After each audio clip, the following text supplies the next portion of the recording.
Hey guys, what's good? Mike here, Laker Talk. Let's talk about this OKC Lakers game. Lakers lose to OKC 113-96. Now, I'm not really surprised about the outcome. I thought we might lose to OKC, but as a fan, it's still frustrating watching these games. If you follow me on Twitter, you know I tweet out my frustrations and I hurt a lot of feelings. Now, I'm going to warn you, if you have a DAngelo Russell poster on your wall, or on your Twitter page, or on your iPhone, or if you have a DAngelo Russell jersey, you're not going to like this video, okay? So you might as well just hit the dislike button right now. I'm gonna go in on DAngelo. And listen, I'm gonna go back to my old ways because I was nice to DAngelo Russell and he blocked me anyway. He blocked me for being like light critical. And I wasn't even critical of him. So he blocked me lightly. I mean, for light criticism. Now I'm really, he don't woke me up. So I'm really gonna call out the things that I see from him. Now, if you wanna see a general analysis of Laker games, this is probably not the channel for you, okay? Sometimes as a Laker fan, I get frustrated. And so I'm gonna voice my frustration, but I'm gonna keep it real. Now, in my opinion, OKC is in trouble. If we just think about OKC as a team, outside of Westbrook and Oladipo, they got a bunch of scrubs on that team. So I don't know how people put them in the top 5 of, they played a lot of weak teams to start this game, to start the season. They played 76ers, the Suns, and now the Lakers, right? So they're 3-0, but that's deceiving in my opinion. They're gonna lose a boatload of games. So I'll be surprised. They're gonna make the playoffs, of course, I think, just based on having Westbrook go off every single game, but they're in trouble and they're gonna be hurting, late in the season.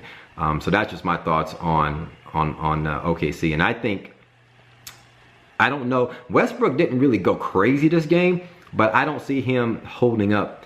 His body's gonna break down if he continues to try to put up 51-point triple doubles. But he had a triple double tonight, 33, 14, and 6, or 16, something like that, or 12 and 16. 12 boards, 16 assists. I mean, he had light work against us. And a lot of that goes to the lack of defense and the lack of effort, in my opinion, by DAngelo Russell. Now I'm gonna go on DAngelo Russell, I'll get to him in a second, but big shout out to Julius Randle. I get on Julius Randle because I want to see him expand his fundamentals, right? In a half-court game, for us to really run a half-court offense, a lot of that is predicated on spreading the floor, right? And a lot of that, so when Julius Randle gets the ball at the high post, he likes to go one-on-one, and if he makes that shot or gets an and one, it looks good, but he cannot operate at the high post. That's around the free throw line, meaning shooting the jump shot, and he doesn't facilitate well. But when he has a night like he did tonight where he puts his head down and gets to the rim and he scores and shoots at a high percentage and a high efficiency, it looks good. Everybody forgets about his lack of abilities, and everyone just think that he had a good game. And by far, Julius Randle was the only one in this game that showed up. 20 points, 9 rebounds, had a really efficient game, was the only guy on the Lakers squad to show some toughness. Now, I didn't expect the Lakers to win, but what I don't like is the lack of toughness from our leader. And I'm gonna go in DAngelo Russell. DAngelo Russell, coming into the season, was supposed to be our leader. Looking at Summer League, he played really well. Looking at training camp, he was always on the leaderboard.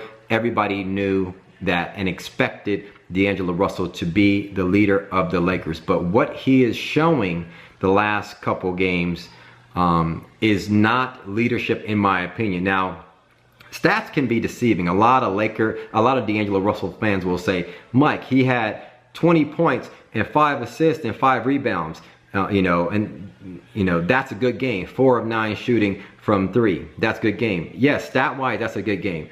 But watch the game. Watch the game. He gave up 10 easy buckets based on the lack of defensive placement and effort and turnovers. So we were down 10 points the entire game, and a lot of that had to do with our frontline perimeter defense and his inability to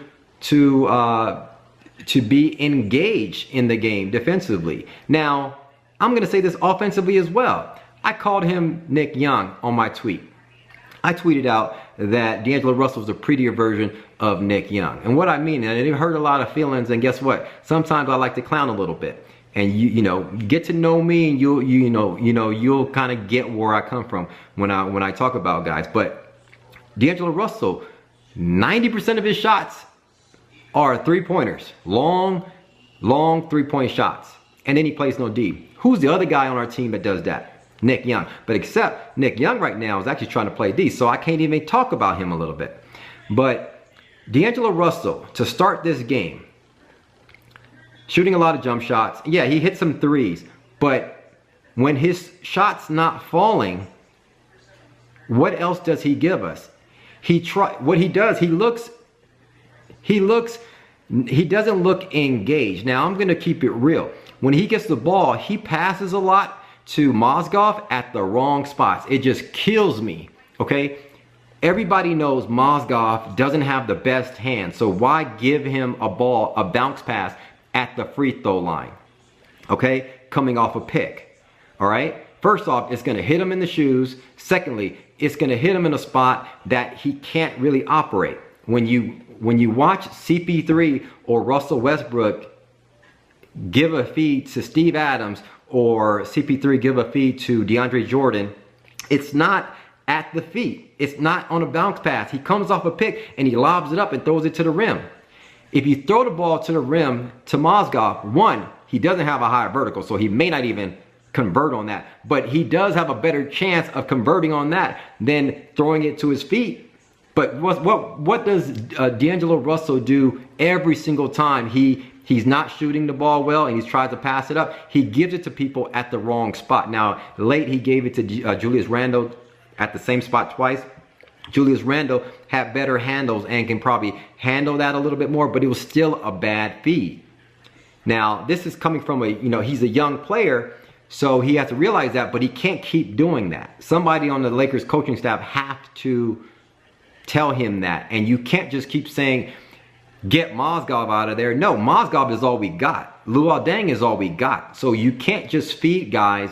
It's like when DAngelo Russell one time gave it to Jian Lian in the preseason at the bad spot. You can't keep giving. You got to know when to set guys up properly. Okay, and for all you young fans, young fans, you're not going to understand this.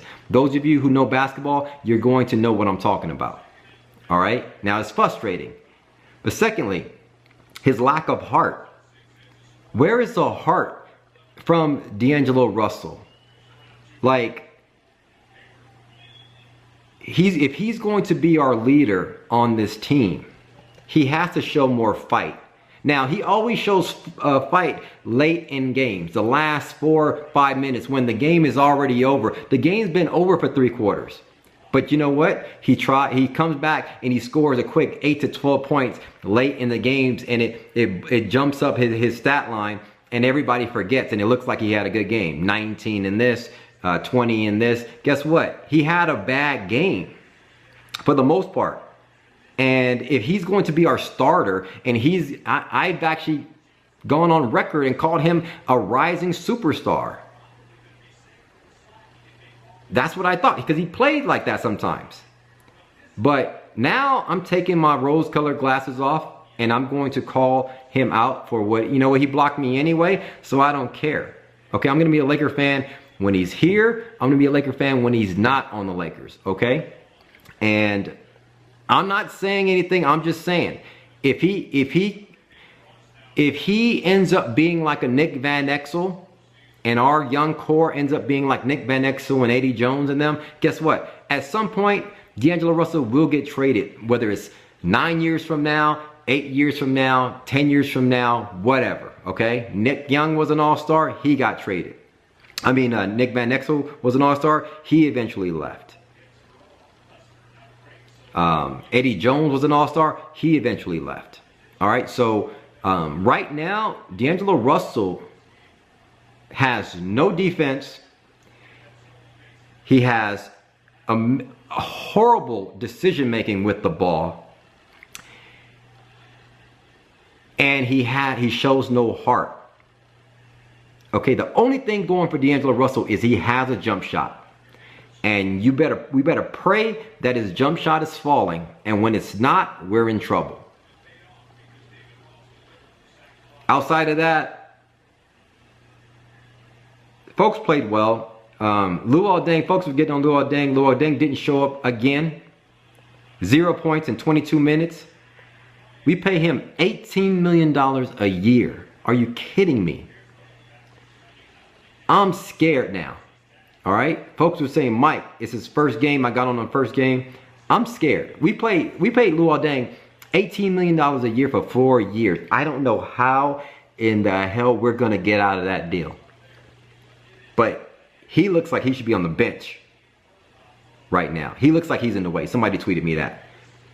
Brandon Ingram with a sore knee last game looked better than him in 21 minutes.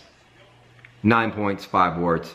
Played really efficient. You know, he looks skinny out there next to those trees, but you know, Brandon Ingram might be starting at some point. Anyway, little frustrated at DAngelo Russell. Not really frustrated at the fact that we lost.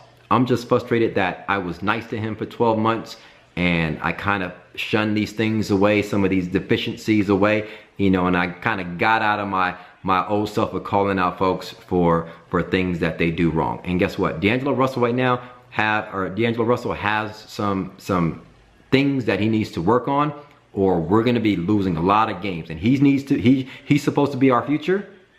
He needs to fix these things. Anyway, I'm about to watch this World Series. Pissed off enough. Not really pissed off. Calm down, but you know what I mean. Hit me up in the comments below. Let me know your thoughts. Thanks for watching.